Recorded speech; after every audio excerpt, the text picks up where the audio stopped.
우리의 마음과 뜻과 정성을 다해 9월 첫 번째 주일 예배를 하나님 앞에 드리겠습니다.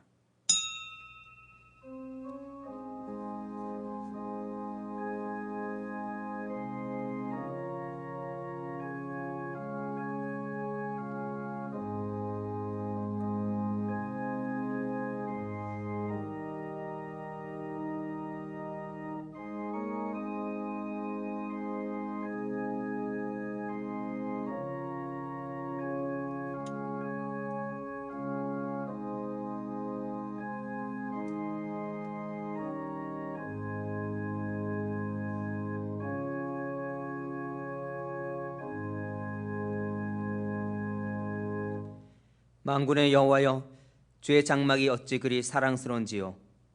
내 영혼이 여호와의 궁정을 사모하여 쇠약하며 내 마음과 육체가 살아계시는 하나님께 부르짖나이다.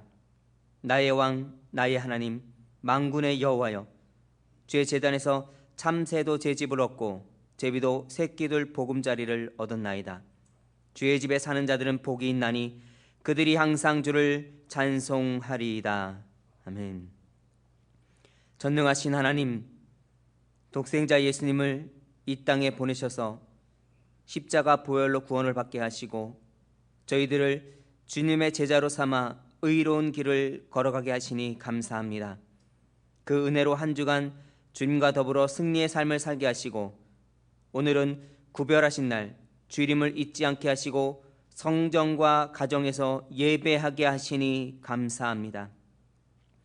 우리의 모든 허물을 자복할 때 용서해 주시고 간절한 소원을 아뢰올 때에 귀를 기울여 응답해 주시고 마음을 다해 찬송할 때에 기쁘게 받아 주옵소서. 우리가 드리는 모든 찬송과 기도와 예물이 주님 앞에 향례가 되게 하여 주옵소서. 모든 영광을 성삼위 하나님께 올려드리오며 예수 그리스도의 이름으로 기원하옵나이다. 아멘.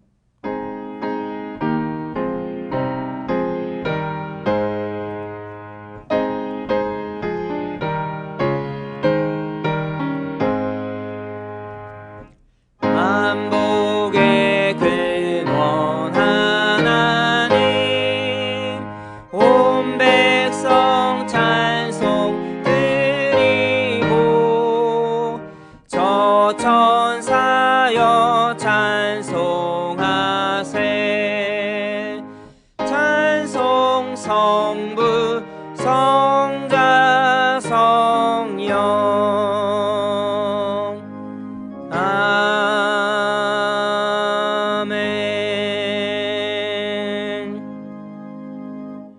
할렐루야. 새 노래로 여호와께 노래하며 성도의 모임 가운데서 찬양할지어다.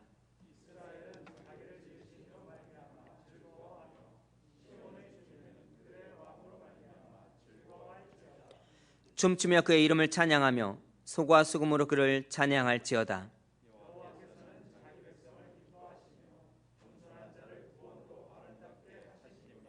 성도들은 영광 중에 즐거워하며 그들의 침상에서 기쁨으로 노래할지어다.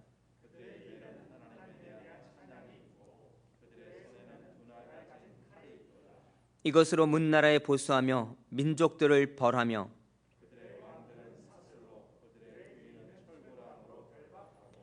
기록한 판결대로 그들에게 시행할지로다.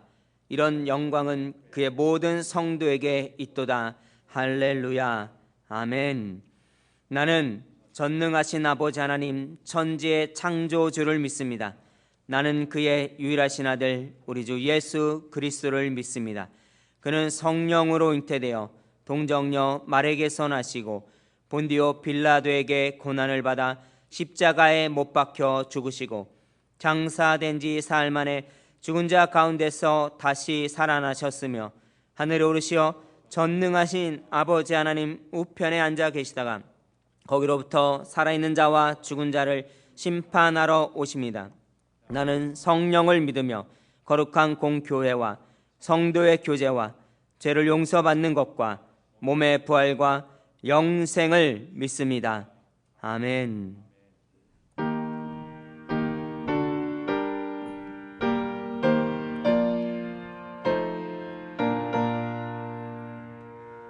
거룩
주 앞에 설 때에 두려워 말아라. 가난한 우리를 도우시리. 보배로운 진리와 온유한 삶 주님께 다 바칠 귀한 예물 떨면서 바치는 이 작은 예물도 주님은 귀하게 받으시리. 어두운 밤 지나고 새 아침 맞으니 믿음과 소망을 늘 주시리.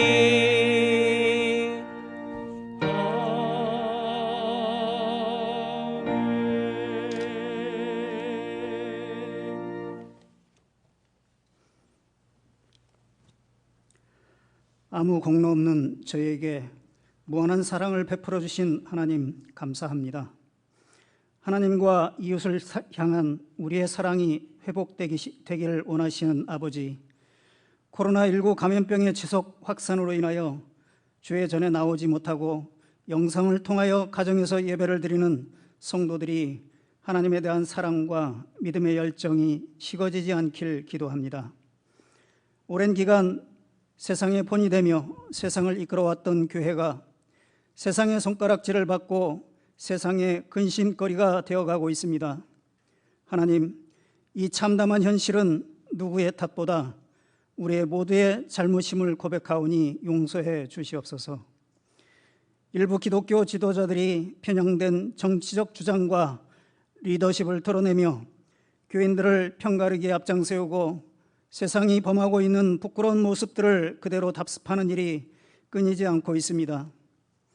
코로나19 바이러스로 인한 엄중한 이 시국에서 교회가 먼저 이웃과 성도들의 건강을 지켜야 할 사회적 책임을 다하지 못하는 일부 교회와 성도들의 무책임한 행위를 하나님께서 직접 간섭하시어 바른 길로 이끌어 주시며 온 교회가 이 국난을 극복하는 데 앞장설 수 있도록 이끌어 주시옵소서.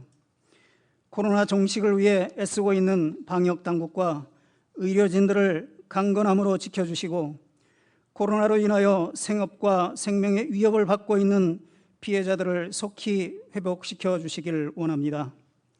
또한 사회 전반의 질서와 교회의 예배가 속히 회복될 수 있도록 도와주시길 간절히 기도합니다.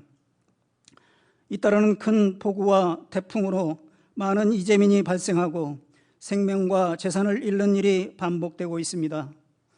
피해를 입은 수재민들을 위로하시고 하루속히 복구할 수 있도록 도와주시며 다가오는 10호 태풍 하이선은 더 이상 큰 피해를 입히지 않도록 돌봐주시옵소서.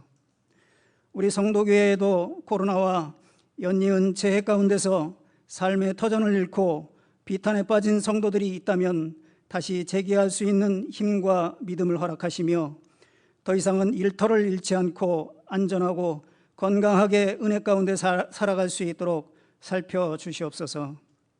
성도교회가 위치한 신흥동 지역 재개발 정비계획안이 발표되었습니다. 황무지 같은 땅에 기초를 세우고 50년간 믿음의 선배들의 눈물의 기도로 쌓아온 몸된 교회를 이전할 수밖에 없는 상황을 맞이하게 되었습니다. 앞으로 50년, 100년을 이어갈 튼튼하고 넉넉한 아름다운 교회로 다시 건축할 수 있도록 모든 절차가 선하게 해결되며 건축 과정에서 재정적으로 부족하지 않도록 풍성히 채워주시길 간절히 원합니다. 성도교회의 미래와 다음 세대를 위해 중대한 갈림길에 선 이 상황을 지혜롭게 이끌고 헤쳐나가야 할 이소구 담임 목사님을 강한 팔로 잡아주시고 지혜와 능력을 더해 주시길 원합니다. 힘을 잃고 주저앉은 성도들을 일으켜 세우고 길을 잃은 성도들을 바른 길로 인도하며 낭망한 성도들이 믿음을 회복하고 기쁨과 열정을 회복하는 데 큰 힘과 위로로 이끄는 말씀과 기도의 능력이 충만한 목자 되도록 인도해 주시옵소서. 찬양대가 함께하지 못하고 특성으로 하나님의 성호를 찬양하오나 하나님 기뻐 받아주시고 듣는 모든 이에게 은혜가 되기를 원하오며 예수 그리스도의 이름으로 기도드립니다. 아멘.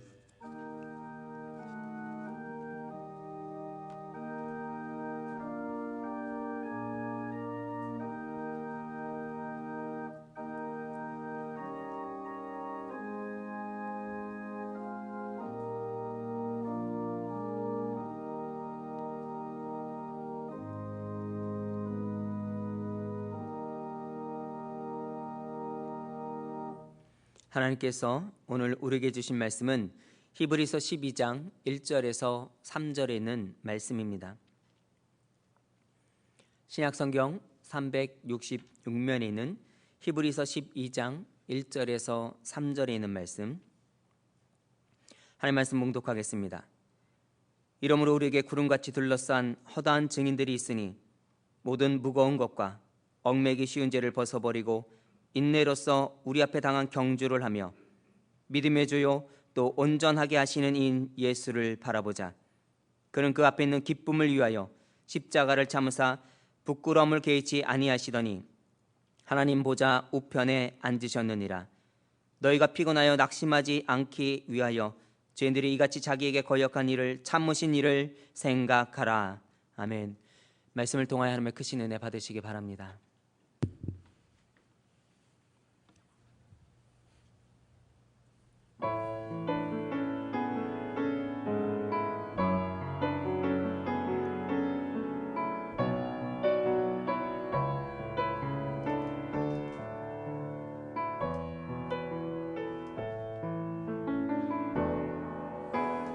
난 가난과 고난 고로움 속에도 성도는 그 믿음을 지켰네.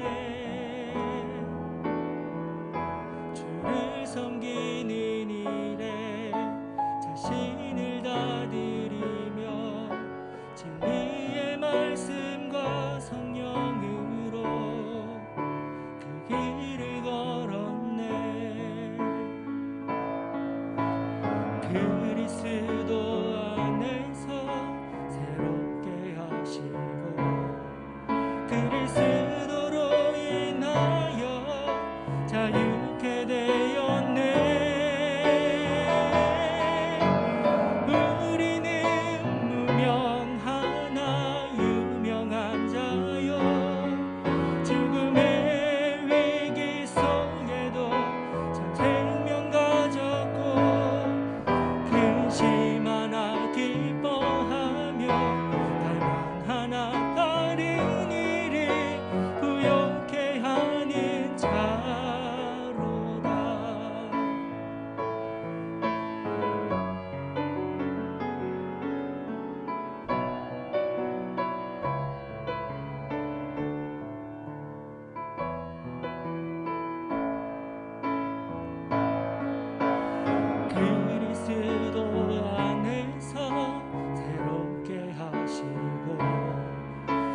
아멘.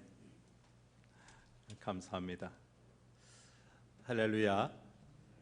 오늘도 가정에서 식구들과 예배 드리실 우리 교우들 주님 주신 은혜와 평강이 넘치게 되기를 바라고, 삶의 자리에서도 주님께서 정말 기뻐하실 영과 진리로 예배 드리는 여러분 되시기를 축복합니다. 저는 지난주 며칠간 속초에서 휴식의 시간을 보냈습니다. 그리고 매일 바닷가에서 밀려오는 파도를 지켜보았습니다. 지난 목요일에는 태풍의 영향으로 제법 큰 파도가 몰려오는 것도 볼 수 있었습니다. 속초 바다는 제게 꽤 익숙한 곳입니다. 거의 매해마다 몇 번이고 이 바다를 보러 갑니다. 그러나 제가 이렇게 바다를 본다 해도 바다를 잘 안다고 할 수가 없어요. 진짜 동해 바다를 알려면 배를 타고 바다 한가운데로 가봐야 합니다. 그래서 거기서 산원 파도와 폭풍우를 겪어봐야 합니다. 그래야 조금이라도 바다를 안다고 할 수 있을 것입니다. 이와 마찬가지로 우리가 예수님을 체험하지도 않고 그 예수님을 믿는다고 한다면 예수님은 지겹거나 부담스러운 분, 그래서 내게 전혀 영향을 줄 수 없는 분이 될 것입니다. 정말 예수님의 사랑을 체험하지 못한다면 자신도 모르는 사이 우리는 점점 이 예수님에게서 멀어지게 될 것입니다. 이런 면에서 보면 사실 우리는 예수님이 어떤 분인지 깊이 알지 못할 수가 있어요. 예수님의 깊은 생각 우리는 100분의 1, 1000분의 1도 이해하지 못할 수가 있어요. 그러기에 오늘 이 시간은 다시 한번 우리 구주 예수님을 깊이 만나고 체험하는 그런 시간 되었으면 좋겠다, 그런 마음의 소원이 있습니다.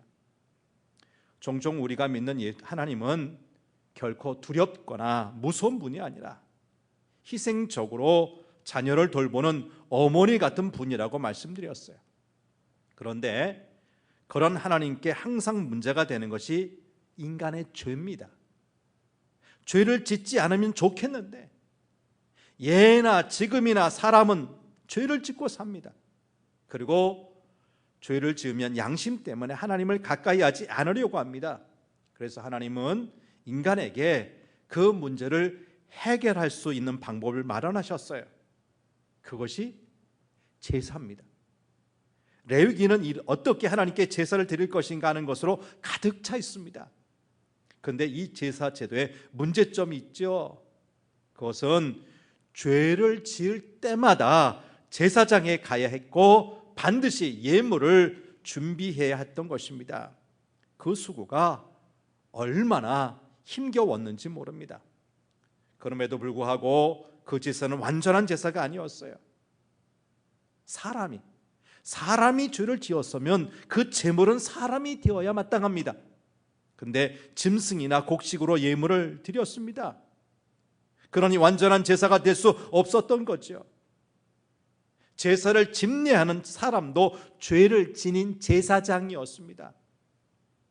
무릇 제사라는 것은 죄 없는 제사장이 죄 없는 사람을 제물로 한 번 드려야 완전한 제사가 될 수 있는 것입니다. 그런데 이미 죄를 지은 인간은 그렇게 완전한 제사를 드릴 수 없음을 아신 하나님은 자신이 친히 완전한 제사를 드리기 위해 이 땅에 오셨습니다. 그분이 바로 하나님의 아들 예수님이시죠. 그리고 이 예수님을 믿는 사람들이 바로 우리 같은 그리스도인들입니다.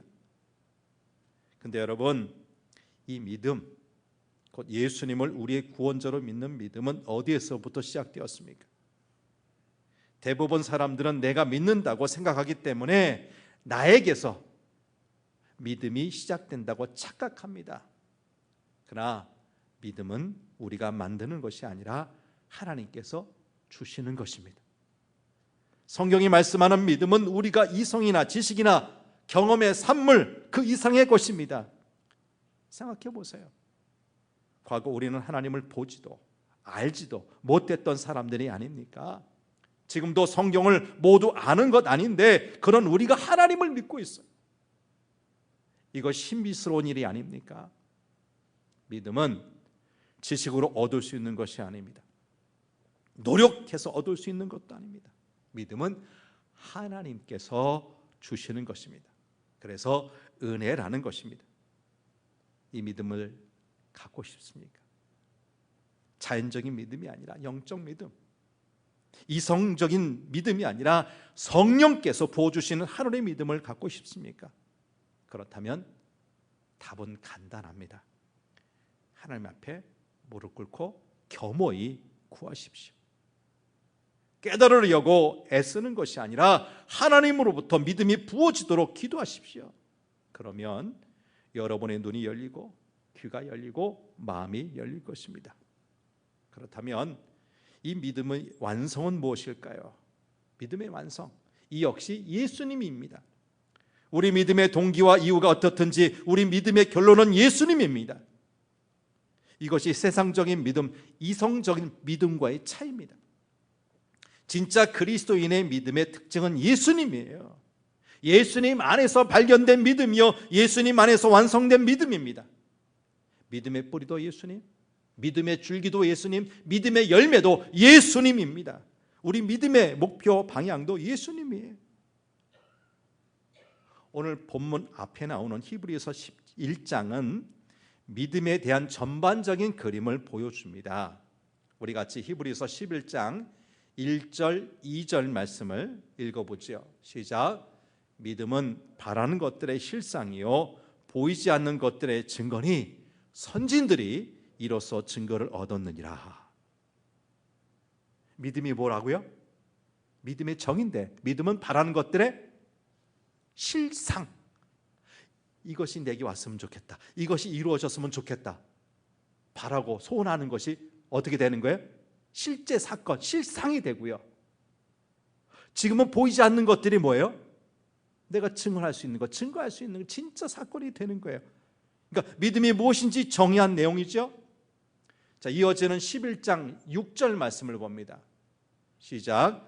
믿음이 없이는 하나님을 기쁘시게 하지 못하나니 하나님께 나아가는 자는 반드시 그가 계신 것과 또한 그가 자기를 찾는 자들에게 상 주시는 이심을 믿어야 할지니라. 히브리서 11장 1절에서 언급한 바른 믿음이 없이는 결코 하나님을 기쁘시게 할 수 없다는 거예요. 그리고 이어지는 말씀을 통해 우리에게 믿음의 사람들을 소개하고 있습니다. 히브리서 11장 4절에서 7절에는 믿음의 사람 3명이 등장합니다. 첫째, 참된 예배를 드렸던 아벨. 둘째, 죽음을 보지 않고 승천한 에녹. 셋째, 대홍수에서도 살아남은 노아입니다. 히브리서 기자는 이들을 믿음의 영으로 제시한 거죠. 그리고 이어서 믿음의 조상 아브라함, 이삭, 야곱을 소개했어요.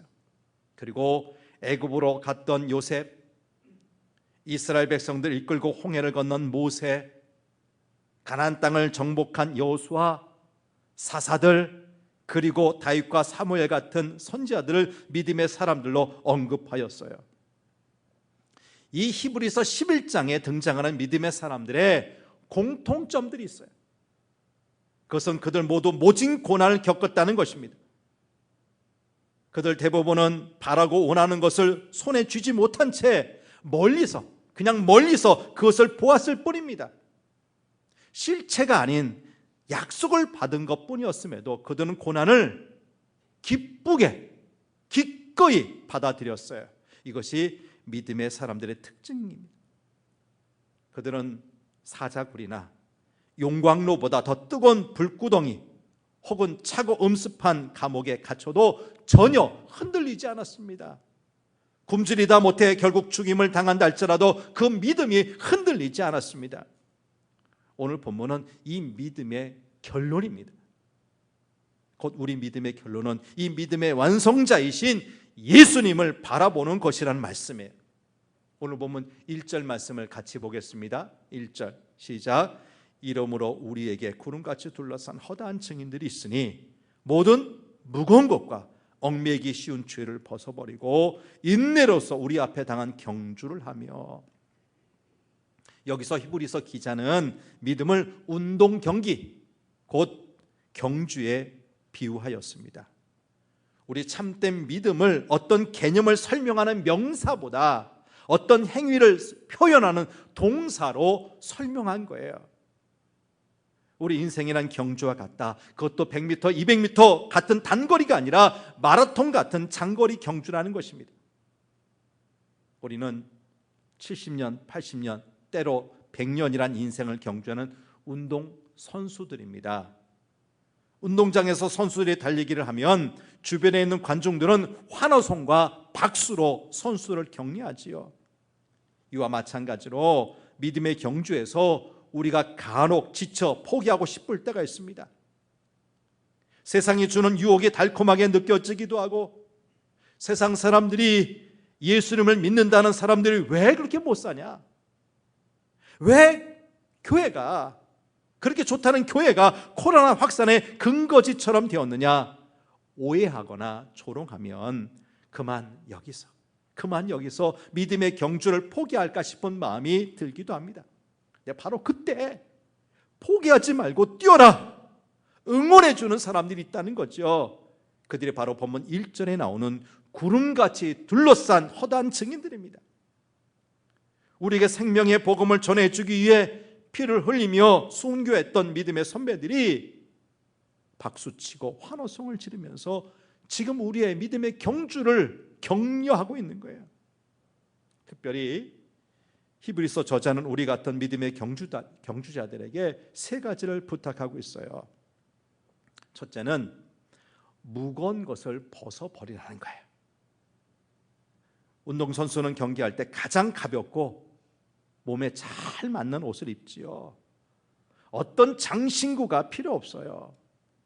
1960년 로마에서 열린 제17회 올림픽에서 에티오피아의 마라톤 선수 아베베는 맨발로 뛰어 우승하고 맨발의 왕자라는 별명을 얻었어요.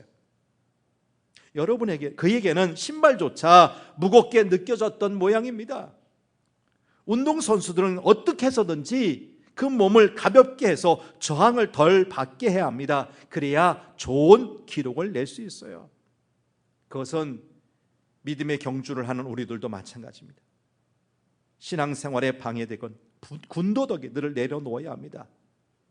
꼭 필요한 것 같지만 사실 없어도 되는 것들입니다. 그런데 우리는 그것이 없으면 불행하다고 생각합니다. 믿음의 경주를 하는 사람들은 세상에 대한 두려움이나 내일에 대한 염려와 걱정과 같이 우리를 짓누리는 무거운 짐도 벗어버리고 믿음의 경주를 해야 한다는 말씀이에요. 둘째, 얽매기 쉬운 죄를 벗어버리라고 했어요. 죄가 우리를 짓눌러 지치게 하기 때문입니다. 시편 38편 4절 말씀을 보지요. 시작. 내 죄악이 내 머리에 넘쳐서 무거운 짐 같으니 내가 감당할 수 없나이다. 다른 사람도 아닌 다윗과 같은 믿음의 사람도 죄악은 감당할 수 없는 무거운 짐이라고 했어요. 그런데 하나님은 이렇게 무거운 죄의 짐 속에 사는 우리들을 구원하시기 위해서 예수님을 보내셨지요. 그래서 이사야서 53장 6절에서 하는 말씀이 뭡니까? 우린 다 양 같아서 그런 행하여 각기 제 길로 갔거늘 그럼에도 불구하고 여호와께서는 우리 모두의 죄악을 그에게, 누구에게? 아들 예수에게 담당시키셨도다. 예수님이 우리의 무거운 죄를 다 짊어지셨기 때문에 십자가에서 고난받으신 예수님을 믿음으로 우리는 멸망하지 않고 영생을 얻게 된 것입니다. 온 인류의 유일한 구원의 길이 되신 예수님께서 마태복음 11장 28절에서 하신 말씀입니다. 수고하고 무거운 짐진 자들아. 우리를 뭐라고 부르세요? 얼마나 수고가 많냐? 얼마나 무거운 짐을 지고 있느냐? 다 내게로 오라. 내가 너희를 어떻게 한다고요? 더 무겁게 한다? 더 못 살게 한다 하는 게 아니라 쉬게 하리라. 쉬게 하리라. 이 말씀에 의지해서 무거운 죄 저와 여러분이 감당할 수 없는 허물까지 예수님 앞에 내려놓으시기를 바랍니다. 셋째, 인내심을 가지라. 곧 오래 참으라는 것입니다. 야고보서 1장 4절 말씀 볼까요? 인내를 온전히 이루라. 이는 너희로 온전하고 구비하여 조금도 부족함이 없게 하려 함이라. 인내해야 결과를 얻을 수 있다. 참아야 승리의 영광이 있다는 것입니다. 여러분이 생각하시기에 운동 경기 가운데 어떤 종목, 어떤 운동이 가장 힘들 것 같아요? 체력 소모가 가장 많은 운동은 무엇이라고 생각하십니까? 미국의 ESPN이라고 하는 스포츠 방송에서 8명의 전문가들로 하여금 60개 종목을 대상으로 난이도가 높은 정도를 수치화했어요. 인내력, 내구력, 파워, 힘, 스피드, 긴장, 유연성, 민첩성, 아무튼 10개 항목을 10개 만점으로 해서 계산했어요. 그랬더니 60개 종목 가운데 복싱, 권투가 가장 힘든 운동 1위에 올랐어요. 또한 여러 명이 함께하는 단체 운동을 제외하고 개인전으로 오랫동안 경기하면서 체력 소모가 심한 운동이 테니스라고 했어요. 우리가 생각하기에 언뜻 42.19km 달리는 마라톤을 떠올릴 수 있지만 그래도 잘 뛰는 선수들은 2시간 조금 더 걸리면 그 경기, 레이스를 마칩니다. 그러나 테니스는 제한 시간 규정이 없어서 5시간 가까이 경기를 하기도 합니다. 그래서 테니스와 복싱을 지옥의 스포츠라고 부른다는 거예요. 테니스와 복싱 선수를 제외한 다른 운동 선수들이 이 소리 들으면 펄쩍 뛸지도 모릅니다. 경기를 직접 뛰지 않는 스포츠 전문가들이 그저 그냥 숫자 놀이로 점수를 매겨 평가한 것이기 때문입니다. 경기에 임하는 모든 선수들은 매일같이 고된 훈련을 하기 때문에 자기가 하고 있는 운동이 가장 힘들다고 생각할 거예요. 한때 우리나라를 대표하던 김연아, 박지성 선수가 스포츠 영웅이라는 소리를 들을 수 있었던 이유도 오랜 시간 험한 훈련을 견뎌냈기 때문입니다. 김연아 선수는 평균적으로 3,000번의 엉덩방아를 찧을 때 한 번에 완벽한 점프가 나온다고 했어요. 그러니 얼마나 힘들었겠습니까? 어린 시절 박지성 선수는 발등 구석구석마다 적어도 3,000번씩 공이 닿아야 감각이 생기고 다시 3,000번이 닿아야 어느 정도 볼을 안전하게 다룰 수 있다는 코치의 말을 듣고 쉴 새 없이 연습했다고 합니다. 다른 선수들은 슈팅과 멋진 드리블을 연습했지만 박지성은 융통성이 없다는 얘기를 들을 정도로 기본기를 다지기 위해 인내하며 연습한 결과 세계 수준의 체력과 기본기를 갖춘 선수가 되었던 거예요. 여러분, 이런 선수들이라고 힘들어서 포기하고 싶은 순간이 없었겠어요? 그런데 끝까지 목표를 향해 견뎠기에 영광의 자리에 있을 수 있었던 것입니다. 신앙의 경주에서도 좌절하거나 중단하지 않는 끈기가 필요합니다. 교회 다니다가 아무것도 아닌 일로 그 마음의 상처를 받았다고 하면서 교회를 떠나는 사람들이 있어요. 예수님 믿는 우리들은 저 높은 곳을 향하여 가는 사람들이기 때문에 참을 일이, 인내해야 할 일이 한두 가지가 아닙니다. 그런데 끝까지 참지 않기 때문에 문제가 되는 거죠. 온전한 신앙을 가졌다 할지라도 우리가 인내하지 않으면 하나님께서 이루어 가시는 승리를 맛볼 수가 없습니다. 물론 달리다 보면 피곤할 때도 있고 낙심될 때도 있습니다. 도중에 포기할까 말까 하고 갈등할 때도 한두 번이 아닙니다. 그러나 끝까지 달린 사람만 승리자가 되는 거예요. 높은 산을 오르다가 조난당한 사람, 일행에서 떨어지거나 방향 감각을 잃고 정말 조난당한 사람, 그 사람들은 그 현장에서 죽는 경우보다 마을 가까이 내려와서 죽는 경우가 훨씬 많다고 합니다. 물론 조난당한 사람은 자신이 마을 인근까지, 사람이 사는 마을 인근까지 왔다는 사실을 알지 못합니다. 그래서 이제는 도저히 안 되겠다, 더 이상 희망이 없다고 생각한 다음 모든 것을 포기해 버림으로써 죽음을 맞이하는 것입니다.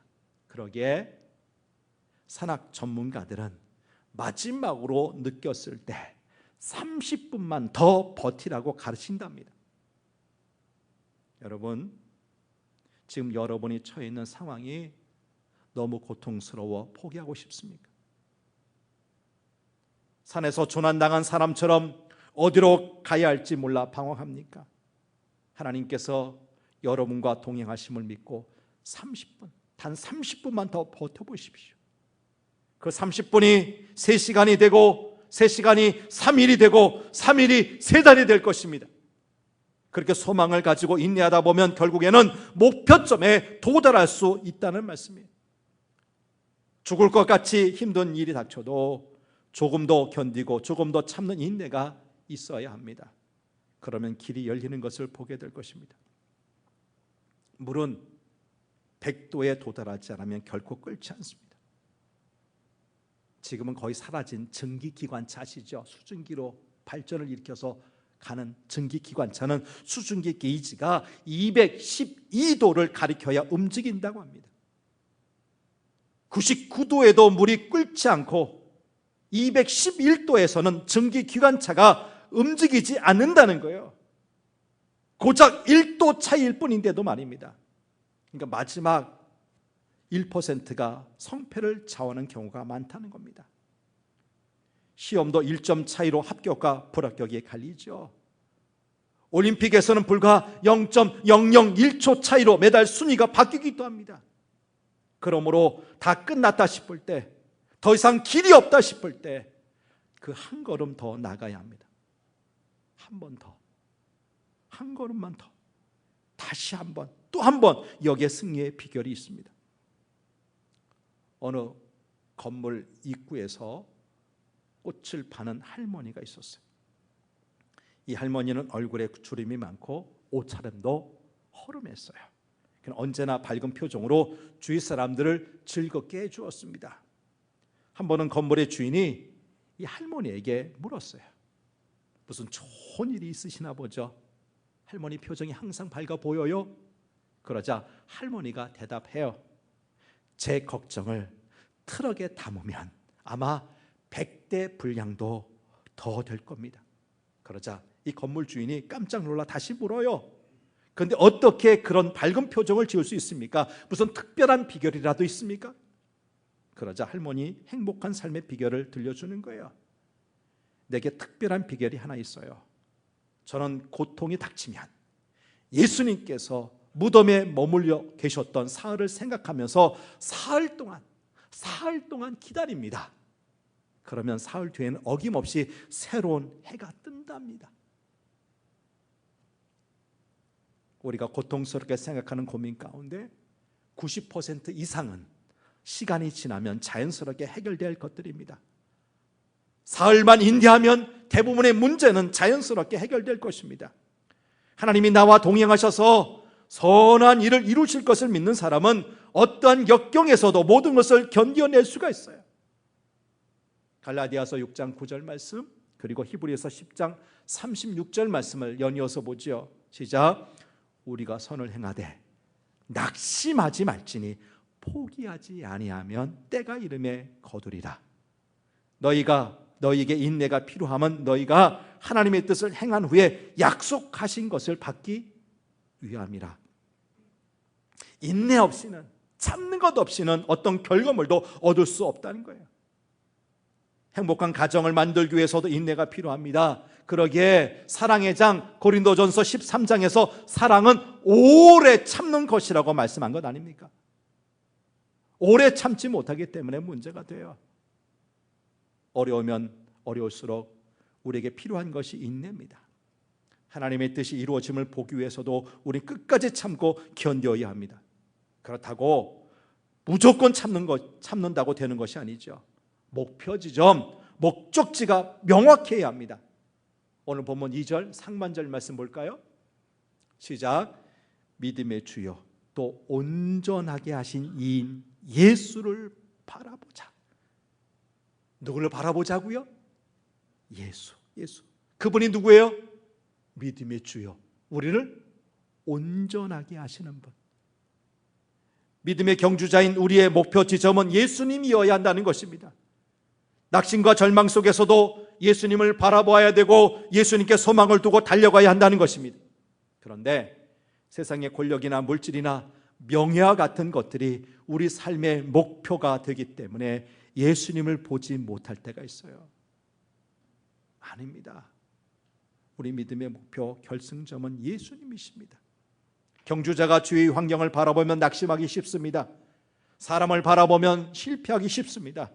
물질을 바라보면 넘어지기 쉽습니다. 오직 믿음의 주여, 우리를 온전하게 하신 이 예수님만 바라보고 신앙생활 하시기를 바랍니다. 교회에서도 사람을 보고 신앙생활하면 낙심할 수가 있어요. 왜냐하면 사람은 온전하지 못한 존재이기 때문입니다. 아니, 목사가 왜 그래? 무슨 장로님이 왜 저래? 라고 생각하지 마십시오. 사람을 바라보면 실망하게 됩니다. 여러분 아시죠? 베드로가 예수님을 바라보았을 때는 풍랑이 이는 갈릴리 바다 위를 걸었어요. 그러나 거친 바람 소리를 듣고 그 바람이 만들어내는 파도를 보자 곧 물에 빠지게 되었습니다. 그때 예수님 하신 말씀이 뭐예요? 즉시 손을 내밀어 그를 붙잡으시며 이르시되 믿음이 작은 자여 왜 의심하였느냐. 예수님만 바라보지 못하면 흔들리게 됩니다. 아니, 위에서 아래로 내려가고 마침내 물에 빠지게 됩니다. 여러분, 우리의 대적 사탄 마귀는 우리를 어떻게 해서든지 잡아 흔들려고 합니다. 예수님을 향한 길에서 벗어나게 하려고 합니다. 그러므로 우리의 눈 항상 예수님께 고정시켜야 합니다. 초라한 마국간에서 태어나신 예수님을 바라보아야 할 때가 있고요, 죄인을 부르신 예수님, 치료해 주신 예수님, 위로해 주신 예수님, 십자가에 못 박히신 예수님을 바라보아야 할 때가 있고요, 부활하신 예수님, 하나님 보좌 우편에 계신 예수님을 바라보아야 할 때가 있습니다. 그리고 다시 오실 예수님, 재림의 예수님을 바라보아야 할 때가 있습니다. 빌립보서 3장 14절 말씀을 봅니다. 표대를 향하여 그리스도 예수 안에서 하나님이 위에서 부르신 부름의 상을 위하여 달려가노라. 사도 바울은 무엇을 향해 달려간다고요? 표대, 하나님이 위에서 부르신 부름의 상, 그 상을 향하여서 나는 달려간다. 여러분은 어디를 향해 어떻게 달려가고 계십니까? 목표 지점을 향해 잘 달리고 끝까지 달린 사람, 선수에게는 메달이라는 영광이 주어집니다. 믿음의 경주에서 승리한 신앙인에게도 약속된 영광이 있습니다. 우리 마지막으로 디모데후서 4장 7절에서 8절 말씀을 크게 한번 읽어보죠. 시작.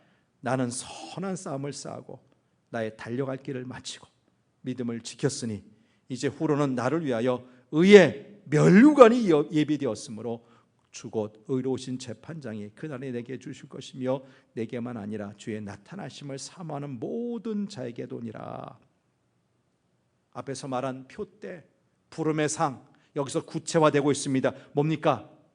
의의 면류관. 의의 면류관.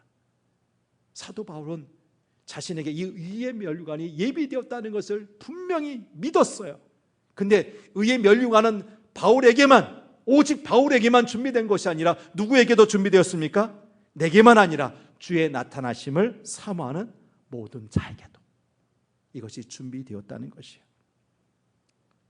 이 세상 곳곳에서 펼쳐지는 믿음의 경주, 때는 우리 가정에서, 일터에서, 교회에서 예수님만 바라보며 어떤 유혹이나 조롱이나 고통도 이겨낸다면 천국의 큰 상, 의의 면류관 우리의 것이 될 것입니다.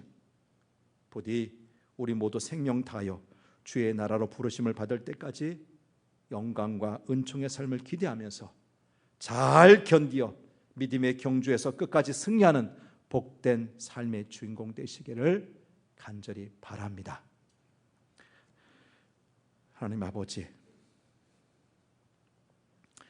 삶이 힘들다 보니, 고단하다 보니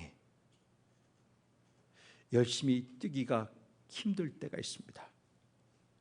어딜 향해서 달려가야 되는지 그 목표점도 우리가 잊을 때가 있습니다.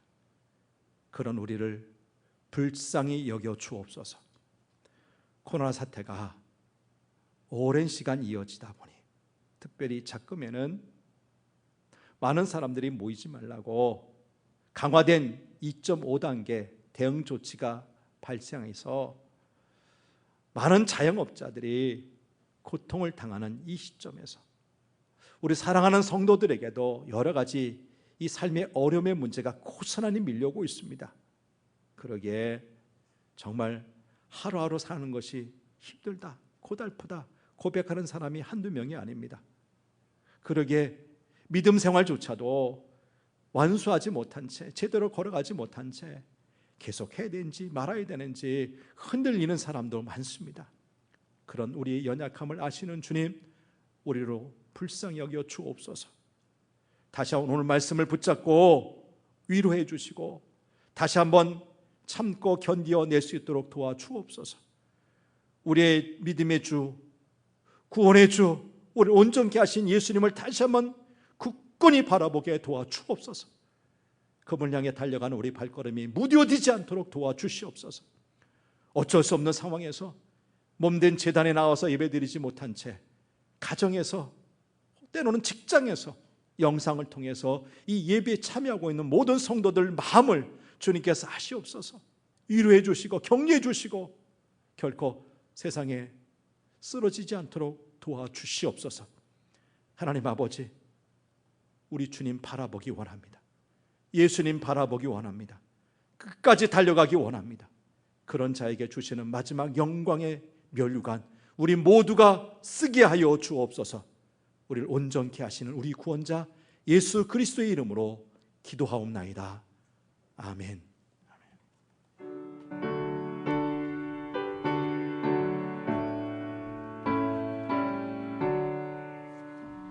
나의 기쁨 나의 소망 되시며 나의 생명이 되신 주 밤낮 불러서 찬송을 드려도 늘 하신 마음 뿐일세.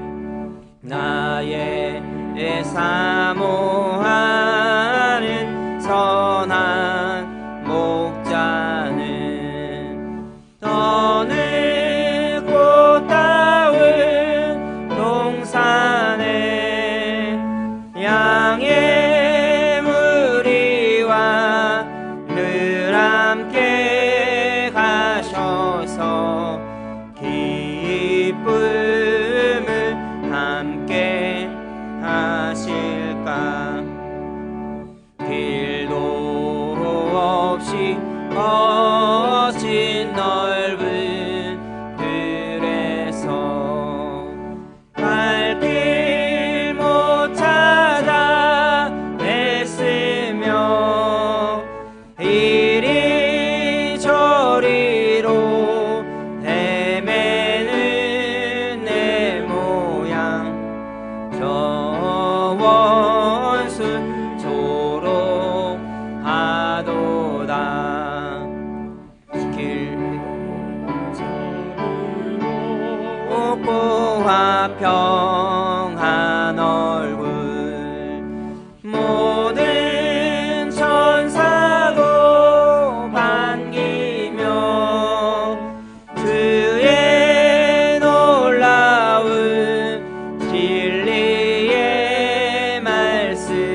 하나님 아버지, 우리가 몸담고 살고 있는 이 세상 결코 편안치 못합니다.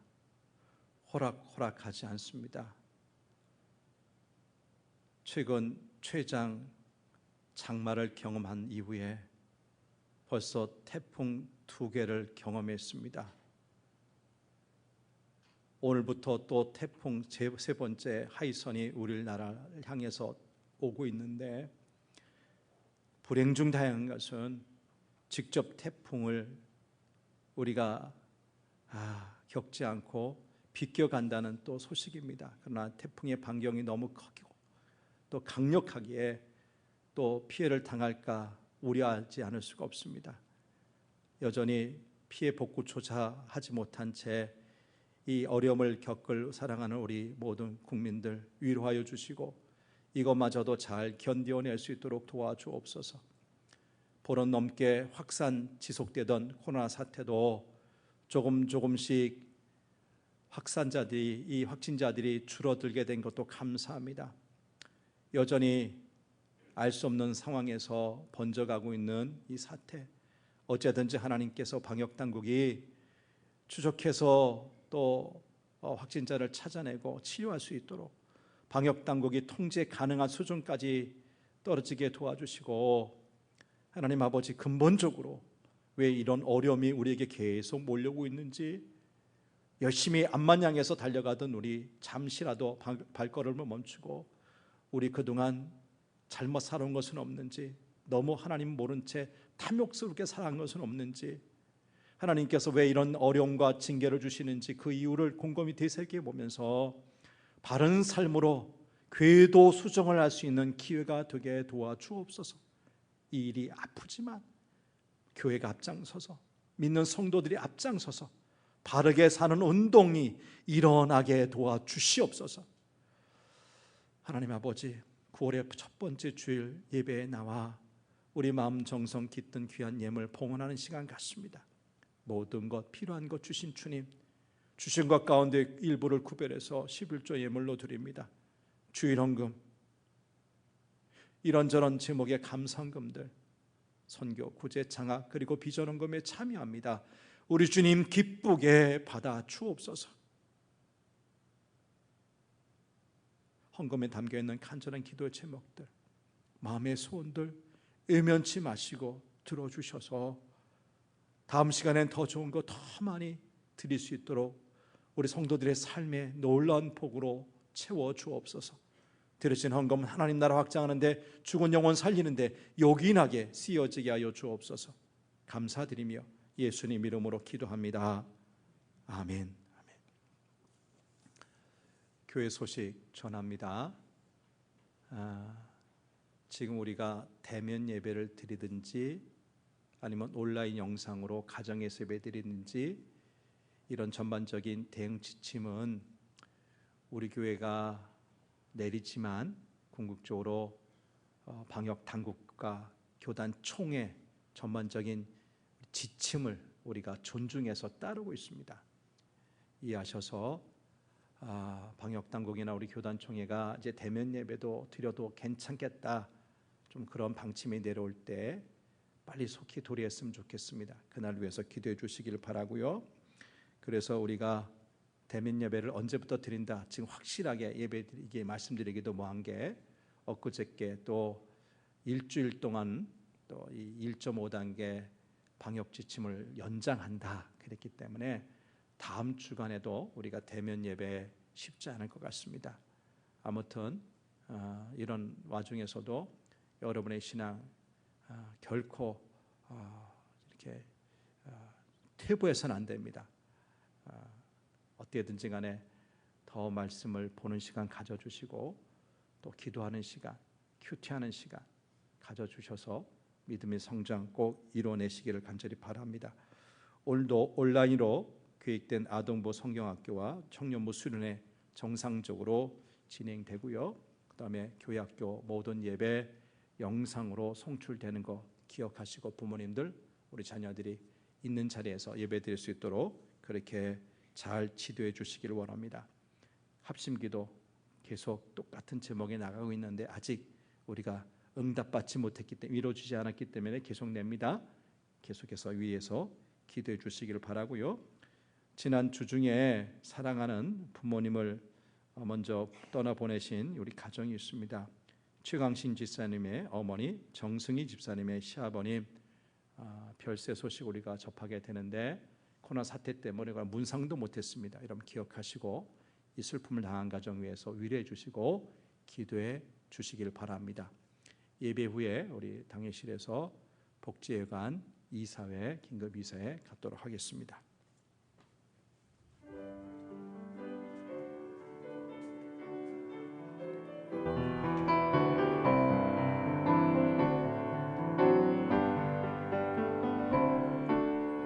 나의 사랑, 나의 생명, 나의 하나님,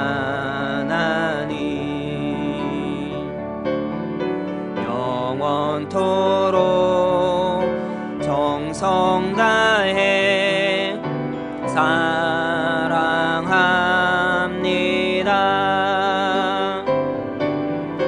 나의 힘 대신 여호와여, 내가 사랑합니다. 영원토록 정성 다해 사랑합니다.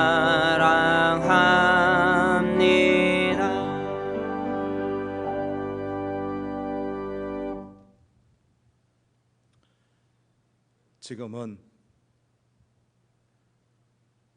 믿음의 주여 또 우리를 온전케 하시는 예수 그리스도의 은혜와 하나님 아버지의 넓고 크신 사랑과 보혜사 성령님의 교통하심과 충만하심이 어떤 도전, 어떤 고난, 어떤 삶의 정황이 온다 할지라도 우리를 무겁게 하고 얽매이는 짐들, 죄들 다 벗어버리고 인내로서 끝까지 우리 믿음의 주 예수님을 바라보면서 믿음의 완성, 믿음의 결승점까지 끝까지 달려갈 것을 다짐하면서 하나님 앞에 예배드린 사랑하는 성도들과 저들의 가정과 하시는 일터 위에 이제부터 영원히 함께 하시기를 간절히 축원하옵나이다. 아멘.